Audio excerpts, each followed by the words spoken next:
بودجەی گشتی فیدرالی عێراق بۆ ساڵی 2021 لە ئەنجومەنی وەزیرانەوە ڕەوانەی ئەنجومەنی نوێنەران کرا. بودجەیە کە لە مێژووی عێراقدا نمونەی نەبووە و لە 165 کوردێنانی هەیە. هێزە شیوعیەکان ڕەخنەی توندی لێدەگرن بەوەی کە کورد لە 100% پشکی خۆی بۆ دیاری کراوە، بەڵام پارێزگاکانی دیکە تەنها لە 100% بۆ دانراوە. ئەحمەدی حاجی ڕەشید پەرلەمانتاری کۆمەڵ لە ئەنجومەنی نوێنەرانی عێراق بە 5 بەشبردەکاریەکانی بودجەی 2021 و پشکی هەرێمی کوردستانی خستۆتە ڕوودەڵێ.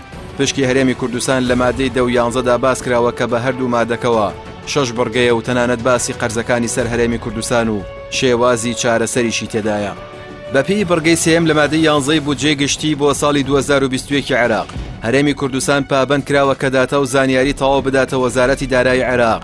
ئەحمەد حاجی ڕەشید لەو پێنجەڵقەی لەسەر بودجەی ساڵی داهاتوو ئامادەی کردووە لە بەشی دووەمدا دەڵێ حکوومەتی هەرێمی کوردستان هەڵدەسێ بە پێشکەشکردنی ئەو داتا و زانیاریانەی کە تایبەتە بەو قەرز و پابەندیە داراییانەی کە بوونەتە هۆی کوردێنان لە بودجەکەیدا لە ماوەی ساڵەکانی 2014 تاکو 2018 و ڕەوانەی دەکا بۆ وەزارەتی دارایی فیدراڵ لە ماوەی 30 ڕۆژدا لە مێژووی بەکارکەوتنی ئەم یاسایە.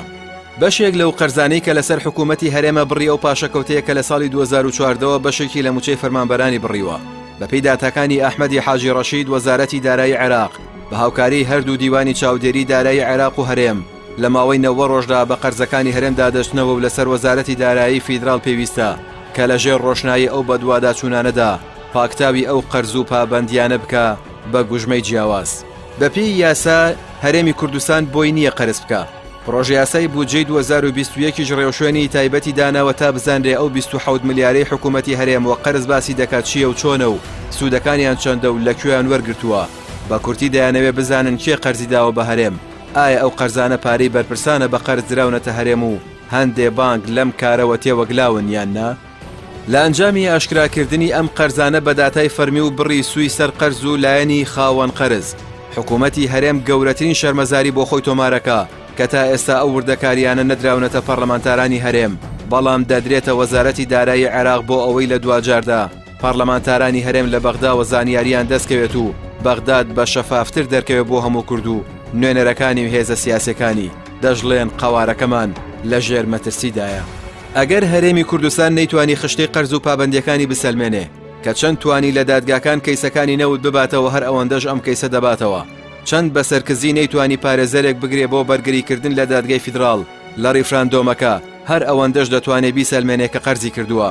بۆیە دوجار کەیسی قەرزەکانی هەرێم لەسەر دەوڵەتی ئیتیحادی دەبنە بڵقی سەر ئاو چیتر ناتوانن بڵێن قەرزمان لای حکوومەتی فیدراڵە. ئەحمەدی حاجی ڕەشید ڕەخنەی تون لە دەسەڵاتدارانی هەرێمی کوردستان دەگرێت و دەڵێ شایستە دارایەکانی هەرێمی کوردستان بابەتێکی حەقن و دەبێ بسەلمێت، بەڵام ئەو دەسەڵاتەی خۆی بە پارێزەری ئەو حەقە دەزانێ شکست خواردووە لە سندنەوەی مافەکانمان.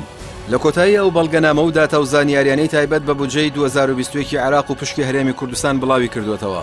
ئەحمەدی حاجی ڕەشید ڕوو لە دەسەڵاتدارانی هەرێمی کوردستان ئەکات و دەڵێ ئێستا دەزانن ئەگەر لە بەغدا بەنهێنی دوور لە نوێنەرە ڕاستەقینەکانی خەڵکی کوردستان دانووسانتان نەکردایە ڕۆژتان بەم ڕۆژانە دەگەیشت.